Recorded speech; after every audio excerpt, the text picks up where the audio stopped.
Soy Alejandro Neira y quería invitarlos a la presentación de este libro, Biblioteca Peruana, de Editorial Estruendo Mudo.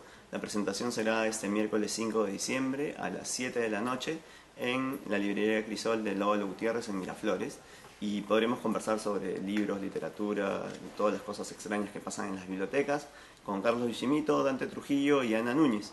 Este es un libro que creo les puede gustar a todos porque con algo de humor trato de contar un poco la historia de la Biblioteca Nacional, la historia de algunas anécdotas que me ocurrieron como director de la Biblioteca Nacional. Aparecen muchos manuscritos, libros raros que tendrán que ver si son de verdad o de mentira. Y en realidad es un recorrido también por la memoria de una institución republicana que también va a cumplir 200 años y va a ser bicentenaria en 2021, que es la Biblioteca Nacional, y con muchas de las cosas que le pasaron, con la historia de la biblioteca, que es una historia de tragedia, de saqueos, de incendios, con libros perdidos, con libros encontrados, con manuscritos que pensaban que se habían perdido con el incendio y que han vuelto a la vida, como digamos, después de tantos años que se han podido recuperar gracias a la tecnología. Y aparecen además algunas otras cosas que tienen que ver también con la memoria que tenemos como peruanos y con las tradiciones digamos, que tenemos aquellos que hemos tenido la suerte de pasar por la biblioteca y dedicarnos un poco a la literatura. Hay uno precisamente un cuento sobre la memoria que es el de la pintura ¿no? La pintura que está... Hay un cuento que sí, es un cuento que apareció en una selección de cuentos que se publicó en Chile. Es la primera vez que aparece en el Perú y que originalmente se llamaba El Repase. Y es un libro sobre la memoria, sobre los equívocos de la memoria, que tenemos, digamos, todos tenemos una historia vinculada a cómo aprendimos la Guerra del Pacífico. Y esta es una historia sobre una mujer que tiene una memoria propia, digamos, sobre esta guerra, y que en realidad se va descubriendo de alguna manera a través de la nieta, que a través de la neurología, ¿no? A través de la medicina, busca desentrañar esos episodios de la memoria colectiva que están, digamos, enraizados en cada una de nuestras propias memorias. Y las posibilidades de estos equívocos de la memoria, ¿no? Hay un episodio que es un poco el centro del relato, que es justamente esta pintura que todos conocemos, que es el repase, que es una terrible forma de matar o de rematar a los soldados durante la Guerra del Pacífico, pero que es una pintura que se hizo muchos años después y que de alguna manera simbolizaba la crueldad de la guerra y la crueldad del enemigo chileno en este caso, y que creo que da pie a entender en los episodios históricos que vivimos en esos momentos y que sigue marcando la memoria de nuestro país estas tragedias, digamos, entenderlas de una mejor manera, no fijarnos solamente, por decirlo literalmente, en el cuadro, sino tratar de entender todo lo que pasa y todo lo que queda en la memoria, ¿no? Es curioso porque al transmitir los recuerdos se van transformando, ¿no? Totalmente.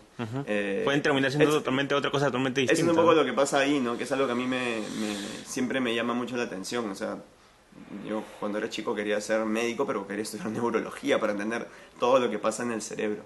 Y es una historia en realidad un poco personal, porque tiene que ver con el Alzheimer, que digamos, lo vive un familiar muy cercano, y cómo esta memoria se va transformando efectivamente, y cómo los olvidos se van convirtiendo en relatos inventados, y cómo una memoria que nosotros tenemos también va evolucionando, creciendo, modificándose y convirtiéndose en algo completamente distinto a lo que realmente vivimos, ¿no? Es una cosa que a mí me interesa, que hay otros escritores que me interesan aquí en el Perú.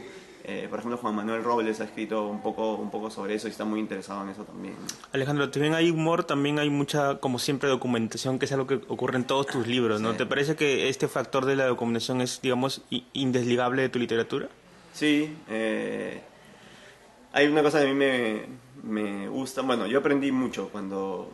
Bueno, son dos cosas, ¿no? Un poco que cuando empecé a idear este libro, encontré que en mi propia biblioteca tenía, y en mis propios cuentos, que no había publicado, tenía muchas apariciones de bibliotecas, libros y memoria. Entonces he encontrado de alguna manera esa posibilidad que me dio pasar por la Biblioteca Nacional. Encontré que venía como una historia de antes, ¿no? O sea, ya tenía esta casi prefigurado el paso por la biblioteca. Y cuando entré a la biblioteca, por supuesto, quizás lo que en esos 9 meses lo que más aprendí es la riqueza bibliográfica que tenemos en el Perú y que tenemos en nuestra Biblioteca Nacional. Y que está ahí muchas veces no le hacemos caso, ¿no? Tratamos en la biblioteca se trata de digitalizar, poner en valor, publicar, y tuve la suerte también de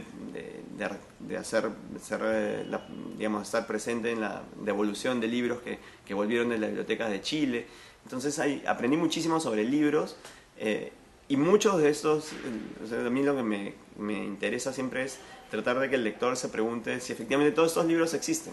Y aparecen libros que sí, creo que la gran mayoría de libros que están aquí y sobre los cuales hablo en realidad existen. Y en el lector estará la posibilidad de encontrar, digamos, de interesarse por estos libros y de buscar simplemente en el catálogo de la Biblioteca Nacional a ver si están, y se van a dar muchas sorpresas. Y bueno, y más allá de la infamia también está, perdón, del humor, también está el relato del libro de la infamia, me parece que es el más crudo, me parece, ¿no? Sí, es muy duro, es pero es duro, una historia ¿no? real. Es esta biblioteca de la infamia, que es el caso de un fiscal que encuentra a un violador, a un abusador de niños. Encuentra literalmente una biblioteca de la infamia en la cual este señor iba guardando la memoria escrita en cuadernos de los abusos que había cometido.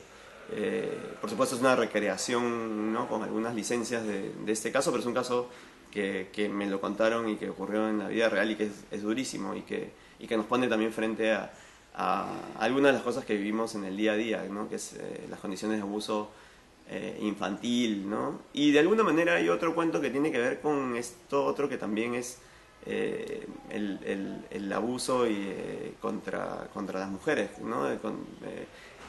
Es una lectura que probablemente no es también un poco más dura, una historia un poco, claro, que a la vez es entre humorística y trágica, que es la desaparición del hombre, digamos, es la venganza de la mujer, la venganza de lo femenino, haciendo desaparecer lo masculino. Cuando el hombre ya no sea necesario. Cuando el hombre ya no sea necesario, efectivamente. Ajá. Cuando se puedan las mujeres, digamos, cuando la procreación sea hecha posible simplemente gracias a la tecnología y a la ciencia. Los hombres probablemente dejamos de tener valor de uso, por decirlo de alguna manera.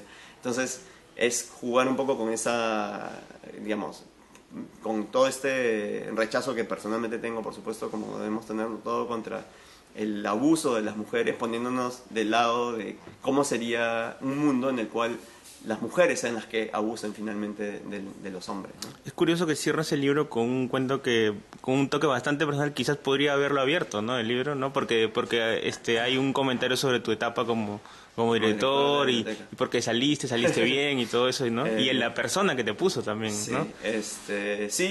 Tenía dudas sobre los dos cuentos que escribí literalmente casi después de dejar la biblioteca. Después del ministerio, en realidad, fue cuando empecé a idear el libro. Fueron justamente el que abre y el que cierra, ¿no? La Biblioteca Nacional, que es el primero, la Biblioteca Nacional, y la última, que es la Biblioteca Humana. Es una parte de esto, es una anécdota real que me pasó cuando fui al convento de Ocopa, y cuento, ahí tendrán que ver ustedes si es verdad o mentira, la forma en que me llamaron para ser director de la Biblioteca Nacional, en circunstancias en las cuales, por supuesto, yo no tenía la menor idea que podía hacerlo. Esto ha sido, ya para ir cerrando, ha sido un intermedio entre tu etapa con CIA y volver a CIA luego. ¿Qué es lo que hay a futuro? Mira, la vida política de nuestro país no me da para tener 25.000 CIA, creo que podría escribir todo el tiempo. Pero sí, yo quería... a mí en realidad lo que más me gusta escribir son cuentos, y siempre me ha gustado más. Lo de las novelas, ya lo hemos conversado, ¿no?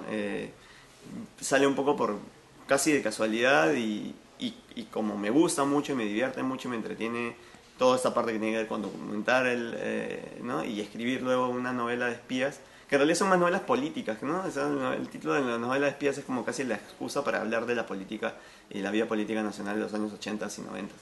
Pero sí, seguramente volverá. Tengo otros proyectos ahora, de hecho estoy publicando casi por entregas en en la revista somos ¿no? Estas peruanos de ficción, que es algo que sigo teniendo en el radar, encontrar peruanos en la literatura o peruanidad en la literatura universal.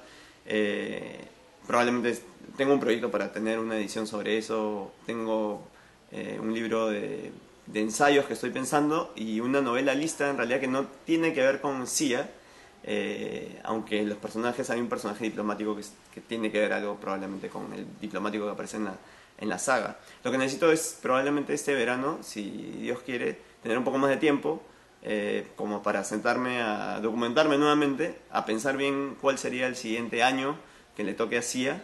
Yo creo que será el 92, pero todavía no estoy completamente seguro. Y pensar en una nueva CIA 1992 quizás. El cierre, bueno, el libro sobre bibliotecas, sobre libros en general. ¿Cuáles crees tú han sido los dos libros que te marcaron, digamos, como lector, digamos? Si puedes recordar los dos. Hace poco, no sé si me han marcado más como lector, pero hace poco me preguntaron sobre libros importantes para la literatura con relación al Bicentenario. Y probablemente no los he leído todos, pero algo que me ha marcado, o sea, recién ahora lo interiorizo un poco, son las tradiciones peruanas. Y otro libro probablemente fundamental también, quizás, digamos, cuando me pidieron libros fundamentales puse la poesía de Vallejo, ¿no? Pero hay, creo que lo hemos conversado también, para mí un autor fundamental más que uno, que es Luis Loaiza, de quien he leído las obras completas y me parece que, bueno, creo que ya va adquiriendo además ese lugar que siempre le cabe dentro de la literatura nacional. Pero en el inicio trato de hacer como una introducción también que me parece que para mí es también como dicen, cada biblioteca, la biblioteca personal de cada quien es una autobiografía. Entonces, en la medida que yo cuando empecé este libro también pude ordenar después de tiempo mi biblioteca, después de muchas mudanzas, y pude revisar qué era lo que tenía. Encontré pues ahí todos mis autores favoritos, que están un poco dichos acá, ¿no? Uh-huh. Desde George Perec seguramente, pasando por Franzen, Chabón, Vargas Llosa evidentemente, Calvino, obviamente, bueno, Miguel de Cervantes, Palma, Loaiza, Alberto Manguel, que es el que mejor escribe de bibliotecas, varios otros peruanos, y el mayor de todos probablemente Borges, ¿no? De alguna manera, todos los que escribimos al final sobre libros, bibliotecas, como Alberto Manguel, bueno, no me pongo a su nivel evidentemente, pero los que queremos escribir sobre libros y literatura y manuscritos raros y bibliotecas, pensamos siempre en la biblioteca de Babel y en Jorge Luis Borges, ¿no? Quizás sin él no se entienda bien esta obsesión con las bibliotecas y con los libros y con lo que nos permite finalmente la buena literatura, ¿no?